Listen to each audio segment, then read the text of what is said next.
Most of this indie sleaze music era was produced with one budget instrument.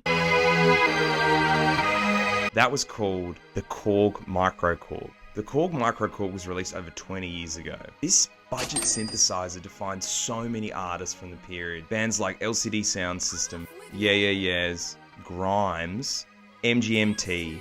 Released in 2002, this is like still a really popular instrument, and it's called a modeling synth. It replicates its sound from old synthesizers. Why did people love this thing so much? It was cheap, it was customizable, it already sounded nostalgic. Avicii and Porter Robinson used to produce on this, and like indie bands, Phoenix, Justice, Soulwax, Cut Copy, Digitalism. It was also a really popular touring instrument because of its size. It was also a technical insight into how synthesis works. People still use and customize this instrument today.